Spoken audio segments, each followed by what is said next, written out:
muncul, gitu ya. Ada perbedaan antara yang namanya marketing dengan PR. Namun, pada praktiknya, di beberapa waktu yang lalu, saya sampaikan ini, di beberapa waktu lalu, terutama waktu saya kuliah waktu saya kuliah S1 gitu ya, disampaikan sama dosen saya bahwa ini loh lingkup atau keadaan nyata profesi PR itu seperti itu. Seperti apa dijelaskan? PR kalau di perusahaan itu ditugaskan untuk menjual produk. Cara kerjanya hampir sama dengan teman-teman marketing. Padahal secara teori itu menyalahi.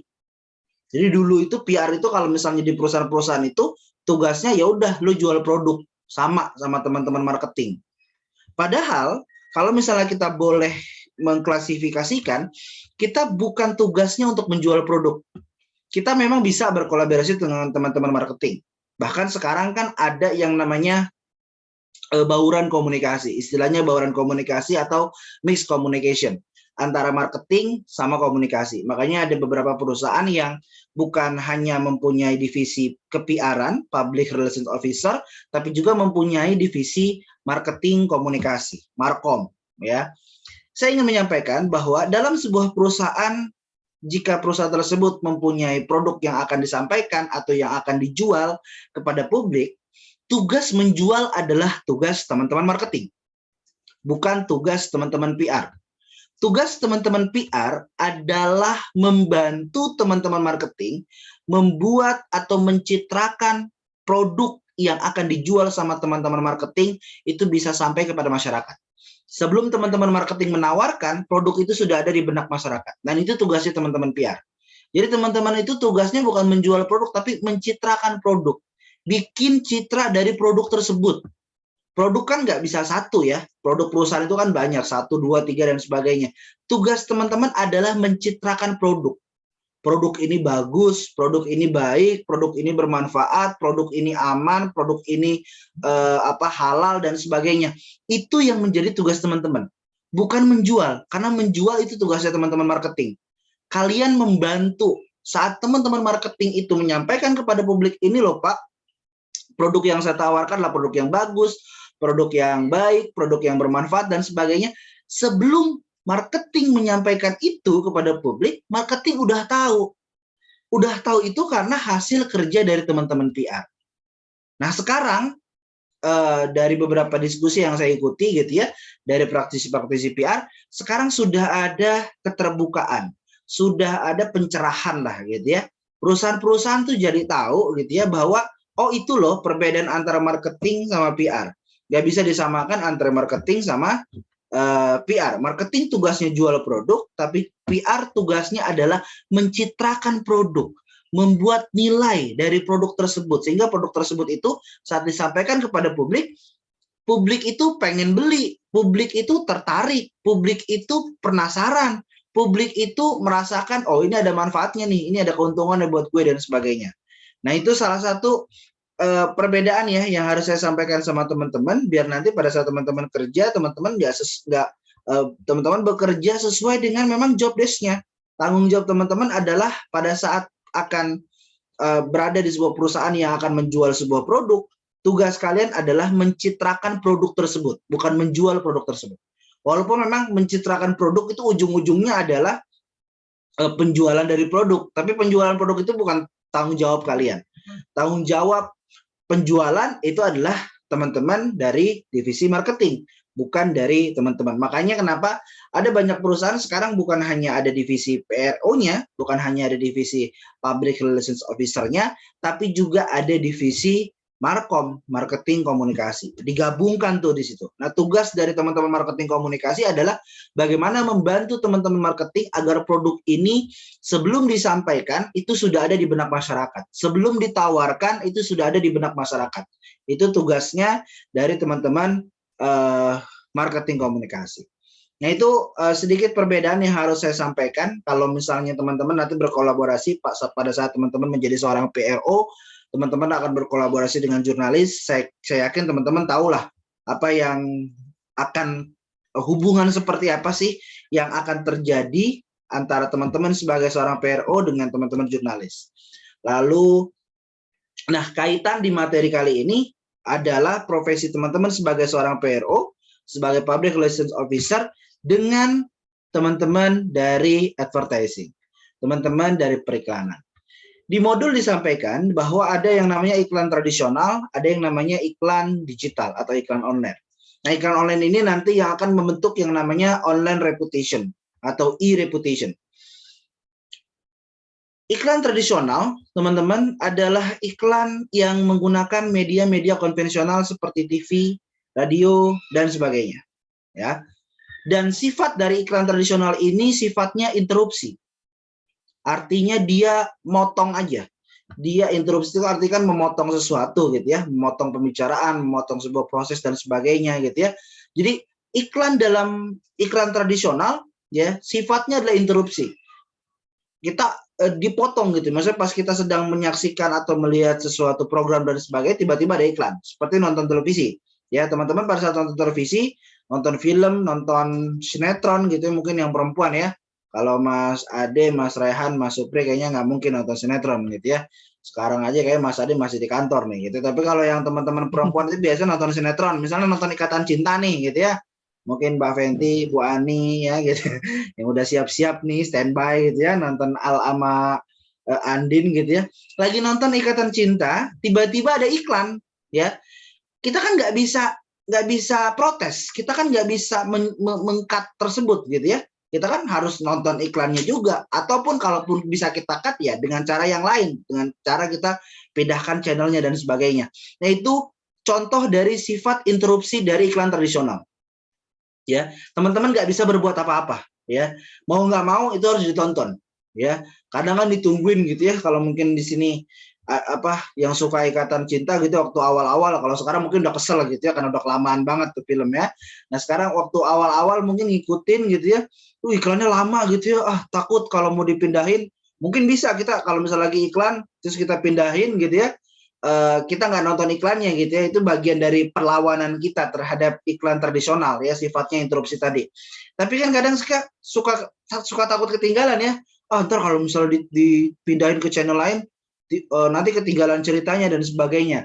Nah, iklan tradisional tadi sifatnya interupsi, contohnya seperti yang ada televisi dan sebagainya. Kalau misalnya teman-teman lagi nonton terus tiba-tiba iklan dulu gitu ya, pas lagi seru-serunya gitu ya, kadang-kadang kan iklan suka begitu ya, pas lagi seru-serunya iklan dulu gitu ya, kita udah tegang-tegang, nggak jadi gitu ya, diturunin lagi, nanti harus tegang lagi gitu ya, dan sebagainya. Nah, kalau iklan tradisional, iklan online teman-teman, iklan digital, itu sifatnya tidak interupsi. Kenapa? Karena pada saat iklan online, iklan digital itu seseorang yang menggunakan internet atau yang menyaksikan program, yang menyaksikan aktivitas komunikasi dari sebuah perusahaan tersebut itu bisa melakukan sebuah perlawanan dalam tanda kutip. Perlawanannya apa? Misal, kalau tadi nonton televisi ada iklan kita nggak bisa ngapa-ngapain. Tapi kalau teman-teman sekarang nonton YouTube, kalau saya tanya satu persatu, kemungkinan besar saya meyakini bahwa pada saat teman-teman nonton YouTube yang ada iklannya, ya, teman-teman akan men-skip iklan tersebut kalau misalnya ada tombol lewati iklan. Tapi kalau misalnya nggak ada tombol lewati iklan, mau nggak mau ditonton gitu ya. Kalau iklan yang cuma 5 detik, 6 detik kan kita harus nonton tuh gitu ya. Tapi kalau nonton YouTube pasti kan teman-teman bisa ya men-skip itu ya, melakukan perlawanan. Ngapain gue nonton iklannya, gue mau langsung nonton konten YouTube-nya aja dan sebagainya. Nah itu menunjukkan ada perbedaan antara menggunakan iklan tradisional dengan iklan digital.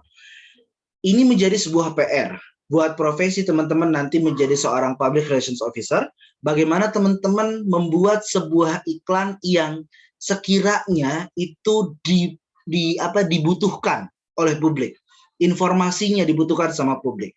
Diharapkan oleh publik. Emang publik tuh lagi nyariin tentang itu. Emang publik tuh lagi butuh tentang informasi, tentang produk yang teman-teman tawarkan dan sebagainya.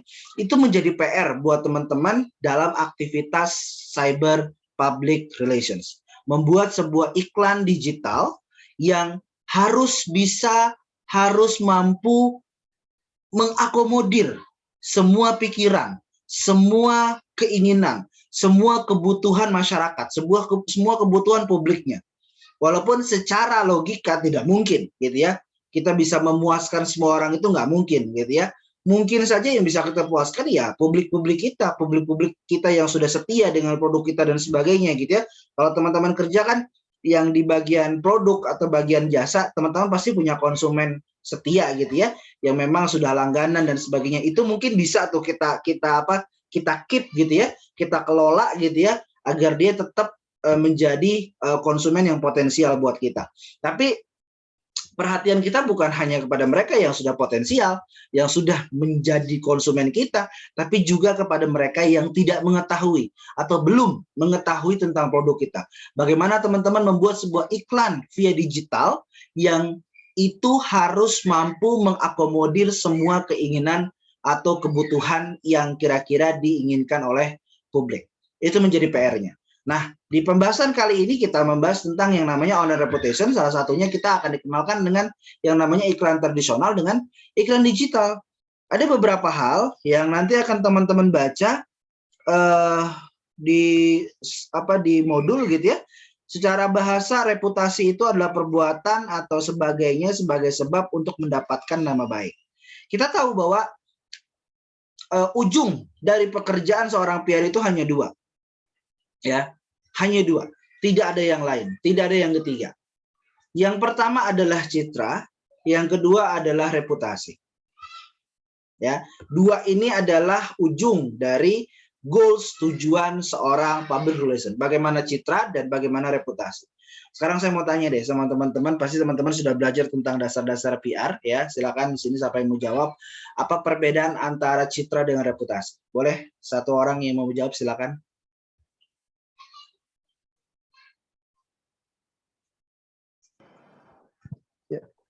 Mas Rehan, boleh citra apa, reputasi apa perbedaannya? Ini kan dua target kita sama PRO. Citra reputasi itu apa? sama Citra. Kalau citra kan ini ya apa namanya pandangan. Kalau menurut saya Pak ya, itu pandangan orang terhadap suatu hal tertentu, misalkan barang ataupun penampilan ya Pak ya. Kalau reputasi itu lebih kepada seperti inilah, nama baik perusahaan ataupun harga diri kita gitu, itu lebih mengena gitu Pak, lebih strike gitu kenanya Pak kalau ada masalah. Baik, terima kasih Mas Rehan. Tadi Mas Rehan memberikan penjawaban bahwa citra adalah penilaian dari seseorang terhadap sebuah produk, gitu ya. Kalau misalnya reputasi adalah penilaian publik terhadap instansi atau terhadap perusahaannya. Kurang lebih seperti itu jawaban dari Mas Rehan. Apa yang disampaikan oleh Mas Rehan ada benarnya, tapi yang lebih gampang untuk kita bisa membedakan antara citra sama reputasi adalah kalau citra itu adalah kesan dari publik terhadap apa yang kita lakukan, apa yang perusahaan kita lakukan, kesannya. Jadi saat kita namanya kesan itu kan bisa dibuat, ya. First impression itu kan bisa dibuat. Teman-teman mungkin orangnya jutek, ya. Tapi kalau misalnya saya mungkin orangnya nggak sebaik di kelas, gitu ya. Kalau misalnya saya ketemu di luar gitu sama teman-teman, bisa aja saya galak, gitu ya, atau jutek dan sebagainya. Tapi kalau di kelas kan saya lembut sekali, gitu ya, menyapa, assalamualaikum, selamat malam, semoga teman-teman sehat selalu, gitu ya. Coba kalau misalnya ketemu di luar, belum tentu saya seperti itu, gitu ya. Misalnya saya ketemu nanti sama Mas Ade Septo, nggak mungkin, assalamualaikum Mas Ade, selamat malam, semoga Mas Ade selalu sehat selalu, apa kabar Mas Ade? Emang saya tukang pramusaji, gitu ya, yang menyapa gitu dan sebagainya, gitu ya. Itu kan bisa dibuat, namanya citra itu bisa dibuat. Citra itu kesan yang ingin ditampilkan. Jadi perusahaan teman-teman tinggal pilih, teman-teman mau citra yang seperti apa? Citra yang levelnya A, B, atau C, ya. Kalau mau yang levelnya A, ya udah citra yang terbaik. Berarti itu citra yang diinginkan, citra yang ditujukan, citra yang menjadi tujuan. Berarti teman-teman tinggal membuat step-stepnya, konsep-konsepnya, programnya. Oh harus begini, kalau ketemu sama publik begini dan sebagainya. Contoh yang lagi booming sekarang, misalnya ada sebutan, ya, polisi Indonesia diganti sama satpam BCA. Nah ini mungkin teman-teman tahu juga, gitu ya. Ini kan menunjukkan sebuah ada yang namanya citra, ada yang namanya reputasi. Citranya apa? citranya adalah Satpam BCA itu ramah-ramah gitu ya, dibandingkan dengan polisi. Pada saat sebuah kondisi polisi sedang mendapatkan sorotan tajam karena ada perlakuan represif terhadap pendemo di Tangerang, gitu kan. Korelasinya kan seperti itu. Citranya adalah Satpam BCA itu baik-baik. Mungkin teman-teman yang menggunakan bank BCA gitu ya bisa membedakan ya. Kalau saya barulah menjadi nasabah BCA gitu ya, nasabah bank lain, saya bisa membedakan gitu ya. Oh iya, ada perbedaan sih gitu memang. Sama Satpam BCA dengan satpam-satpam yang lain itu ada perbedaan gitu ya. Kalau Satpam BCA itu ditanya dia ngerti tentang aturan perbankannya tuh dia ngerti gitu loh. Oh Pak, Bapak gini, Bapak gini gitu. Tapi kalau bank-bank lain belum tentu, diarahkan kita langsung ke teller, langsung ke sini dan sebagainya. Dan dari sisi keramahan pun ramah, ya. Dan kita bisa itu subjektif lah, gitu ya. Kalau misalnya bicara tentang ramah dan sebagainya subjektif, maka citra pun sifatnya subjektif. Tapi kalau misalnya kita itu sudah menjadi sebuah citra dari sebuah bank yang bernama Bank Sentral Asia, gitu ya, dan kita sudah mengakui itu, orang-orang yang sudah lama menjadi nasabah BCA itu mengakui itu, bahkan orang-orang yang belum menjadi nasabah BCA pun sudah mengakui itu, maka itu yang namanya sebuah reputasi. Kalau disebut dengan reputasi itu kalau misalnya penilaian baik itu bukan hanya dari nasabahnya, tapi juga dari orang-orang yang belum punya hubungan sama perusahaan tersebut. Maka perusahaan tersebut sudah mempunyai reputasi yang baik. Dan kita mungkin sepakat kalau misalnya kita menyebutkan BCA adalah salah satu bank yang memang mempunyai track record yang baik saat melayani nasabah dan sebagainya.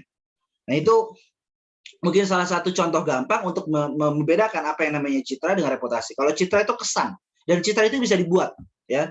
Kan namanya sering ya teman-teman dengar kata-kata pencitraan gitu ya. Wah, pencitraan loh gitu. Namanya pencitraan itu karena bisa dibuat, ya. Tapi kalau reputasi itu adalah penilaian dari track record yang sudah kita lakukan. Kalau reputasi nggak bisa dibuat, reputasi itu bisa dibangun.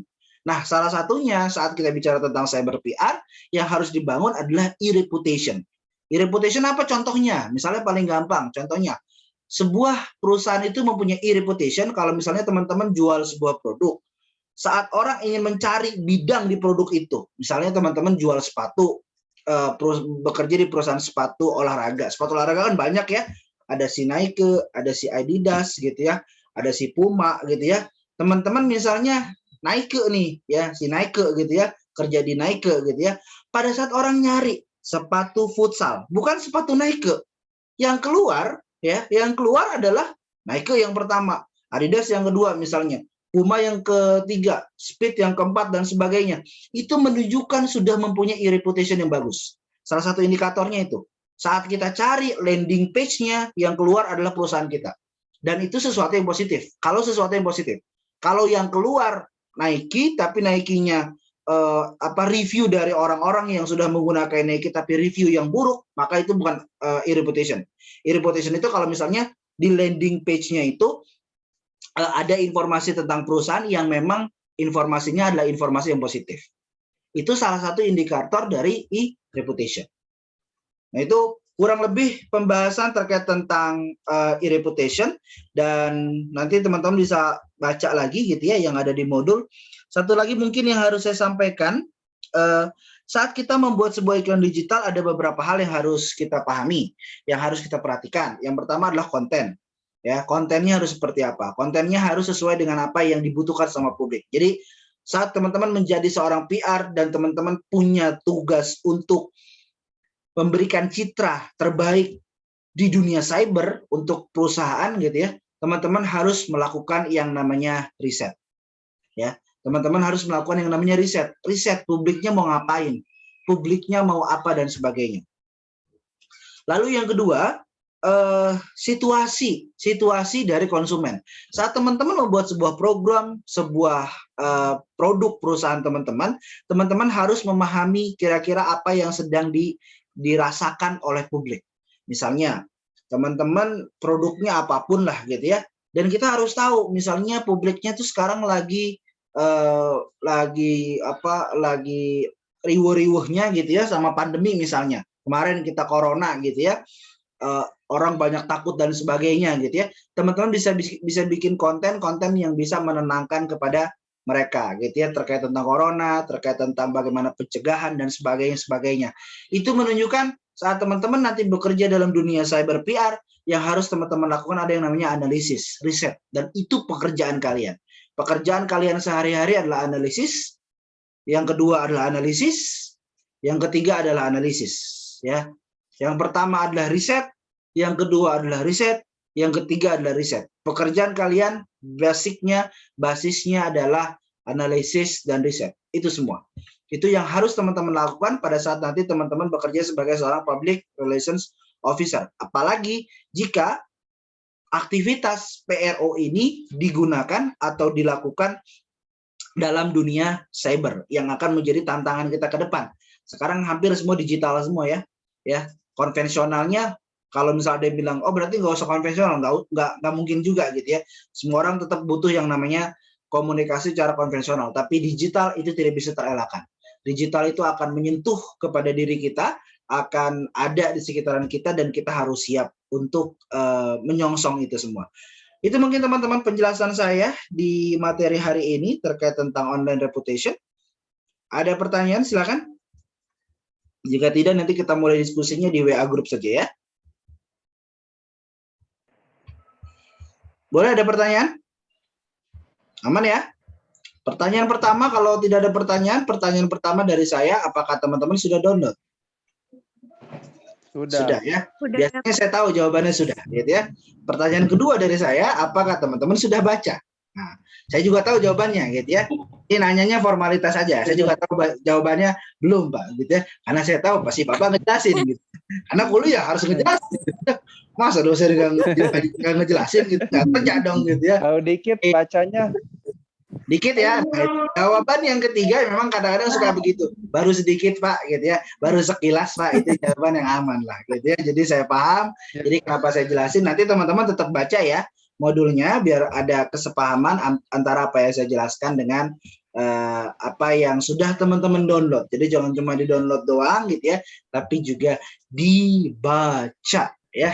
Iqra, gitu ya, harus rajin membaca ya, banyak literasinya.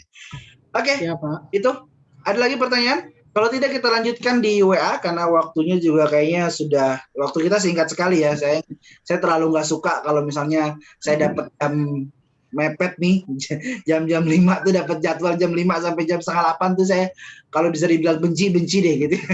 Nggak suka gitu karena waktunya singkat banget. Waktunya hanya cuma dari jam setengah 7 sampai jam 7, apalagi sekarang isanya lebih maju gitu ya. Jadi ada tanggung jawab tersendiri, dan teman-teman juga mungkin ada yang masih di kantor nih kayak Mas Ade masih di kantor ya. Nah ini kan harus dipikirin juga pulangnya gimana gitu ya. Mungkin yang lainnya Mbak April biasanya masih di kantor juga gitu ya. Ini yang harus saya pikirin juga gitu ya.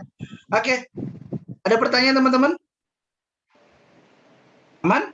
Aman ya? Aman lah gitu ya. Oke, kalau misalnya aman, biar kita lanjutkan perkuliahan kita via WA group. Nanti setelah Isya ya, setelah sholat Isya kita rehat sholat Isya dulu. Nanti teman-teman akan silakan dilihat lagi di grup. Nanti kita akan diskusi di sana. Saya ingin meminta teman-teman menganalisis sebuah sesuatu dengan tentang apa yang tadi saya sampaikan terkait tentang online reputation ya, bagaimana cara kita membuat sebuah online reputation yang mungkin nanti akan teman-teman lakukan ya. Kalau teman-teman sekarang nih lulus, mungkin teman-teman lulus ini akan menjadi seorang head of PR, bisa jadi gitu ya. Mas Ade lulus gitu, nanti ditanya sama bosnya, "Dek, udah selesai belum kuliahnya?" "Udah Pak." Gitu. "Oke, langsung ya saya bikin divisi PR, kamu yang jadi penanggung jawabnya," gitu ya. Misalnya Mbak Fenty juga gitu ya yang kerja. "Fenty udah lulus?" "Udah Pak." "Oh, magang saya tinggal bikin laporannya Pak."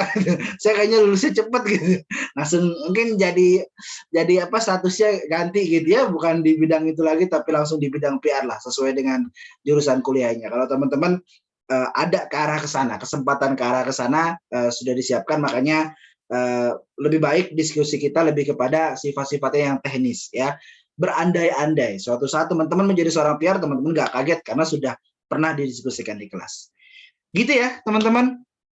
Mungkin itu Siap. cukup sekian yang saya sampaikan pada kesempatan hari ini. Mudah-mudahan bermanfaat, khususnya menambah referensi teman-teman dalam mata kuliah Public Relations, khususnya di mata kuliah Cyber PR dan Online Reputation. Ya, bicara tentang yang namanya Online Reputation. Itu aja mungkin yang bisa saya sampaikan. Kita lanjutkan diskusi kita di WA Group.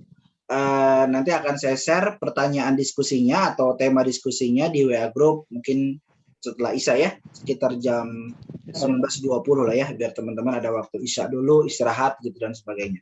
Nanti deadline-nya akan saya panjangin ya, karena masih juga teman-teman yang masih sambil bekerja dan sebagainya. Itu aja yang bisa saya sampaikan. Terima kasih teman-teman atas perhatiannya, terima kasih atas partisipasinya, mudah-mudahan bermanfaat. Sekian dari saya, Assalamualaikum warahmatullahi wabarakatuh. Waalaikumsalam warahmatullahi wabarakatuh. Warahmatullahi wabarakatuh. Mohon maaf Pak, baru gabung. Ya, nggak apa-apa, Kang, aman. Ini baru Nanti dapat lanjut di sinyal. WA ya, Kang. Ya siap Pak, makasih Ya. banyak. Oke. Baik teman-teman, saya end meeting ya.